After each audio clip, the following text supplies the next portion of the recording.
Welcome back to part 2 of our intuitive eating series, where we are breaking down all 10 of the intuitive eating principles. Now, we already covered principle 1 in a separate video, so be sure to go watch that if you haven't already. In that first video, I explained how to reject the diet mentality to finally stop dieting for good. And in this video, we are going into intuitive eating principle 2, which is to honor your hunger. Although intuitive eating goes far beyond just eat when you're hungry, stop when you're full, it is true that hunger is a very important piece of this. Honoring your hunger and fullness are the backbone of intuitive eating. So learning what your hunger cues are and how to honor them are going to be key in order to maintain this non-diet approach for life. Let's start by discussing the mechanisms of hunger. How does hunger really even work? As you likely already know, food is essential for survival. If we don't eat enough, our body will respond so that we do. We have increased hunger, increased cravings. We feel more fatigued. Our body has ways of compensating and letting us know what it needs if we are not providing that. So when you go on a diet and you feel that hunger and you're like, oh, I wish I could just not feel this hunger,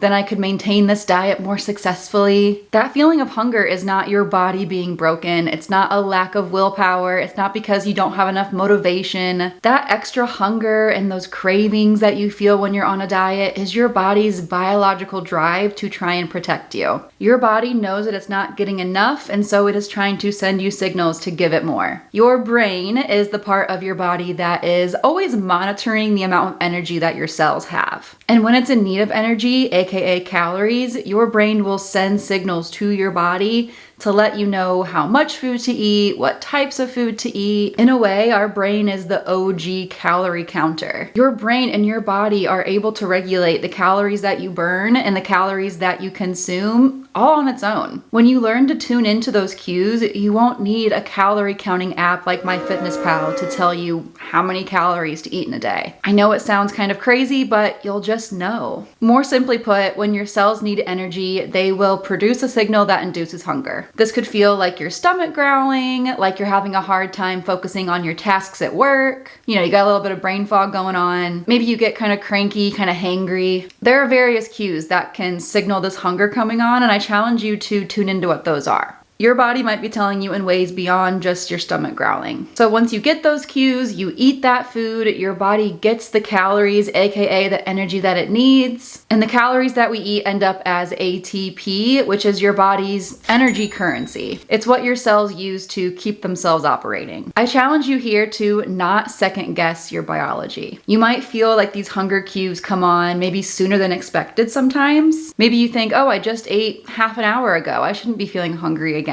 But if you are feeling those hunger cues, there's a reason for that. Your body knows what it's doing. Or maybe you have entire days where you just feel hungrier than normal. That totally happens. That's expected. When this does happen, you might be asking yourself, do I really deserve to eat more though today? And the answer is yes, you do. You never have to earn your food. So that is how our hunger works under normal circumstances, but there could be a lot of reasons why you maybe don't even feel hunger cues. Maybe you're sitting here right now like, okay, I totally get it. I should be eating when I feel hungry. That makes sense, but I don't actually know what hunger feels like. Maybe you're like, I never feel my hunger cues. If that's the case, it probably feels really tough to honor your hunger, right? Well, there are quite a few reasons why your hunger might be silenced. I actually have an entire video here that I will link below where I explain all of this in more detail. But the number one reason I see why people don't experience hunger cues very often is because they have been dieting or skipping meals or in any other way restricting their intake for a long time. If you're not eating enough, your body is not going to keep trying to send you signals to eat more. The example I like to give here is if your friend was always texting you, but you never texted her back, do you really think she's gonna keep texting you after a while? No, she'll probably say, forget it, I give up, I'm done texting her. But the good news is once you start texting your friend back and you rebuild that relationship, that mutual trust will be there again and the two of you can talk back and forth. The same goes for your hunger cues. Once you start eating consistently and your body knows that it's going to be getting well fed on a regular basis, your body, your metabolism will reciprocate by continuing to send you the cues to let you know when to go eat. Once you rediscover what your hunger cues are and you practice honoring them, once you start feeding yourself regularly, you're making peace with food.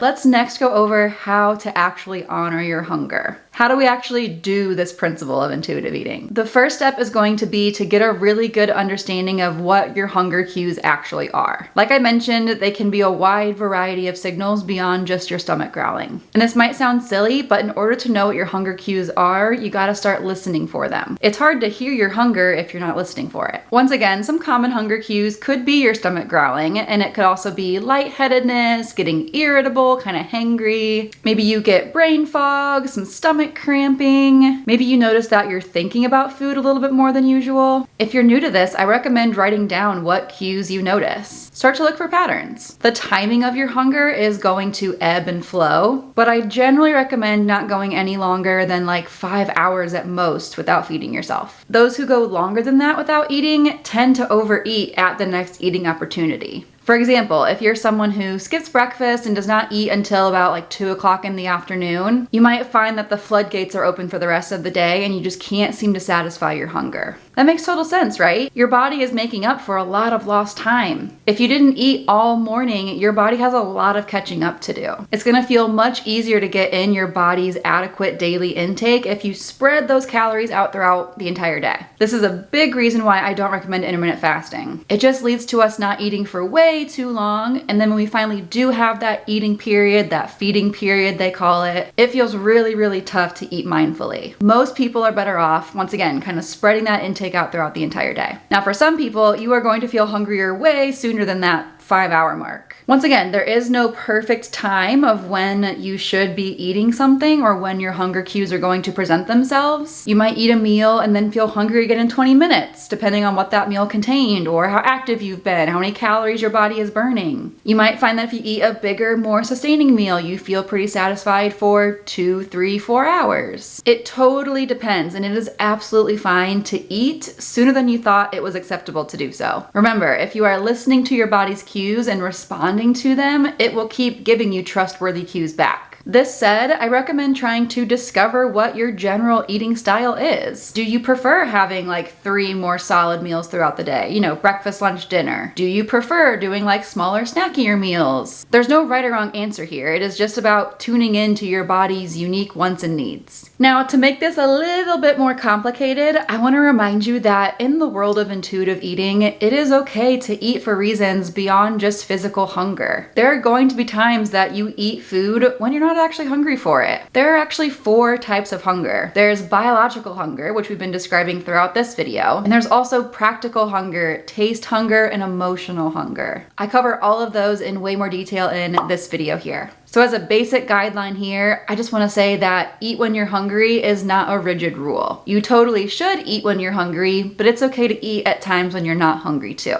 Let's recap what we've learned in this video. Honoring our hunger is a key part of intuitive eating. In fact, it has its own principle. A hungry body is not going to be one that is able to thrive. If you feel like you don't have solid hunger cues, get curious about why that is. And what can you do to improve that so you do get those hunger cues back? It's okay to eat when you are not hungry, and our hunger cues can present themselves as ways besides just our belly growling. What do you guys think about this principle? What do you find challenging about it? I'd love to hear your experience in the comments below. And while you're down there, be sure to like this video if you enjoyed it, and be sure to subscribe so you know when I post part 3 of this series. Thank you so much for watching, and I will see you next time. If you are sick of trying to improve your relationship with food all by yourself, we would love to support you inside my intuitive eating membership, the Nutrition Reboot. You can learn all about it and join this ex-dieter club in the description below.